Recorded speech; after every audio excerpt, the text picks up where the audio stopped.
Today is February the 22nd. How long does God's patience last? It's not forever.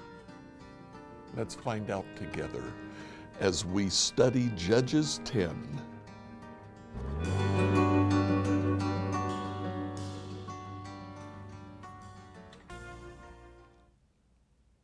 So when we began our study of the book of Judges, we saw in chapter 2, verse 19, that in that cycle of Israel following other gods, the Lord sending an oppressor, and then the people crying out to the Lord, and the Lord raising up a judge to deliver them. We saw that this cycle repeats, but in chapter 2, verse 19, when the judge died, the people returned to their corrupt ways, behaving worse than those who had lived before them. We saw that this wasn't just a cycle that repeated, it was a downward spiral, getting worse and worse. Today, this week, studying Jephthah, we see that spiral really take place.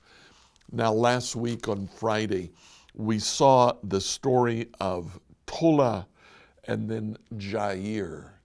If you remember from chapter 10, verses 3 to 5, Jair had 30 sons who rode on 30 donkeys and controlled 30 towns east of the Jordan River in the land of Gilead. Apparently, their control did not include throwing out the enemy who controlled the land. Chapter 10, verse 6, again, the Israelites did evil in the Lord's sight. They served the images of Baal and Ashtoreth and the gods of Aram, Sidon, Moab, Ammon, and Philistia. Now, this is the first time that it's specifically mentioned beyond Baal and Ashtoreth. They took on the gods of all of the other nations. But look at the way that verse ends. They abandoned the Lord and no longer served him at all. Now, this is the first time that the book of Judges mentions that. You see, what happened before, Israel would worship other gods. They would not stop worshiping Jehovah. They would not stop worshiping their God. They would just add other gods into the mix and begin to worship them as well. But here, for the first time, they stopped worshiping the Lord. So the Lord burned with anger against Israel. He turned them over to the Philistines and the Ammonites, who began to oppress them that year. For 18 years, they oppressed all the Israelites east of the Jordan River in the land of the Amorites, that is, in Gilead. The Ammonites also crossed to the west side of the Jordan and attacked Judah, Benjamin, and Ephraim, and the Israelites were in great distress. That's the start. There's the sin, and the Lord sends an oppressor, and the oppressor now oppresses them for 18 years.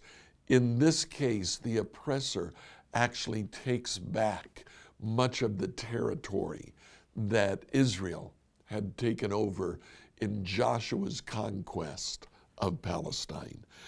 They send in an occupational army and retake many of the cities that Joshua had taken in his conquest of the land. Now in verse 10, we have the next part of the cycle that we've seen. They cried out to the Lord for help. And here, for I believe it's the first time, we have the actual content of their prayer. We have sinned against you because we've abandoned you as our God. We've served the images of Baal.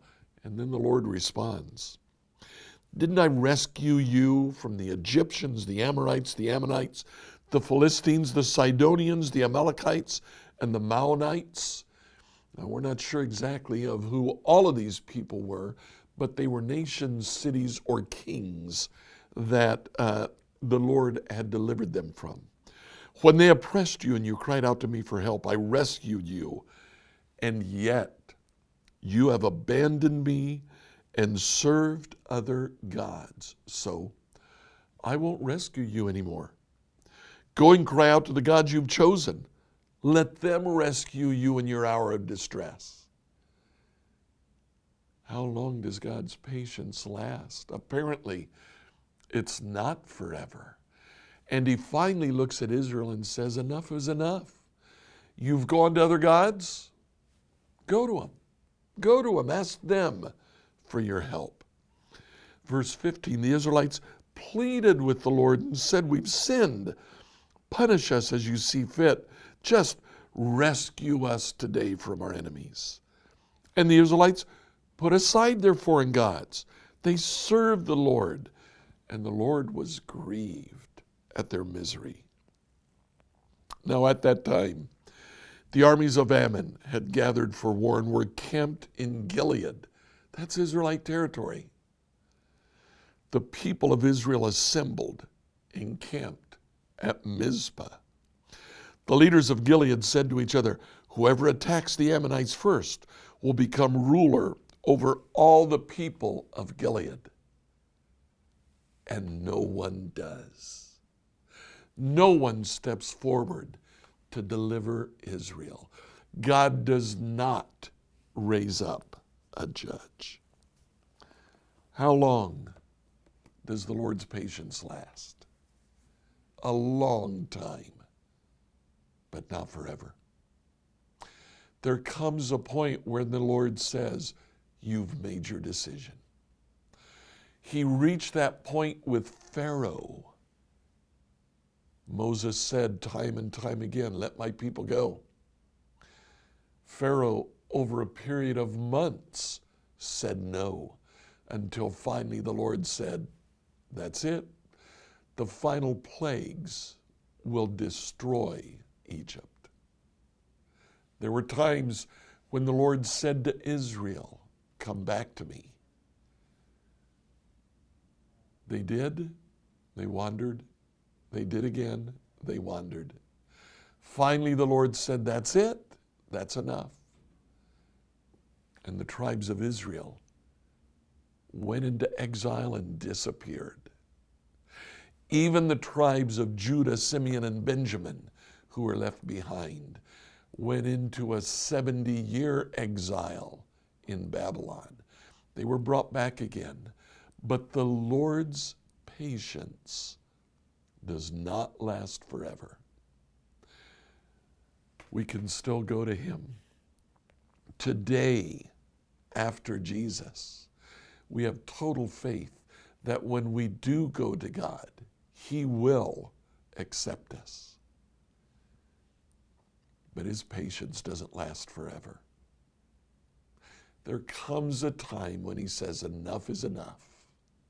And he puts us in a situation that requires us to make a total about-face or total abandonment. Today, make sure that you are responding well to the Lord, that you're not testing his patience. Today, make sure that you're on good terms with him.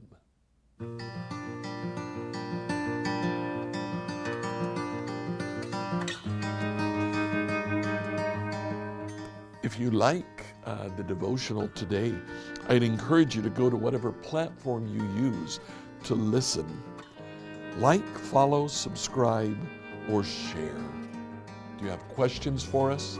Send them to questions@becomehope.com. Tomorrow, we'll look at Jephthah, the non-judge.